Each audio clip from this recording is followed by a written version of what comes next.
ನಮ್ಮ ಸಂವಿಧಾನ ಬಚಾವಾಗತ್ತ ಹೊರತು ಮಧ್ಯಾವ ಕಾರಣದಿಂದ ನಾವು ಹೋರಾಟ ಮಾಡ್ತೀವಿ ಅಥವಾ ಒಂದು ಕೂಗುತ್ತೀವಿ, ಒಂದು ಬೂಟ್ಲೆ ಹೊಡಿತೀವಿ ಅಂದ್ರೆ ಸಂವಿಧಾನ ಬಚಾವ್ ಆಗೋದಿಲ್ಲ.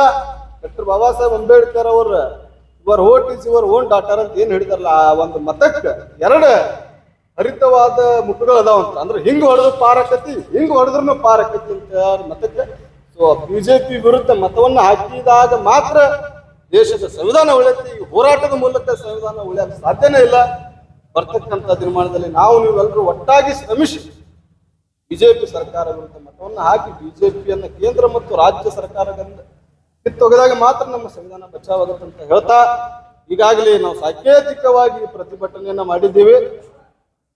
ಇನ್ನು ಆ ಅನಂತಕುಮಾರ್ ಹೆಗಡೆ ಅವರ ಮೇಲೆ ದೇಶದ್ರೋಹ ಪ್ರಕರಣವನ್ನು ದಾಖಲು ಮಾಡ್ಬೇಕಂತ ನಮ್ದೊಂದು ಆಗ್ರಹ ಐತಿ. ಜೊತೆಗೆ ಆತನಿಗೆ ಬಿಜೆಪಿ ವರಿಷ್ಠರು ಮತ್ತು ಬಿಜೆಪಿಯ ಒಂದು ಮುಖಂಡರು ಬರ್ತಕ್ಕಂಥ ಲೋಕಸಭೆ ಚುನಾವಣೆಗೆ ಆತನಿಗೆ ಟಿಕೆಟ್ ಕೊಡಬಾರ್ದು.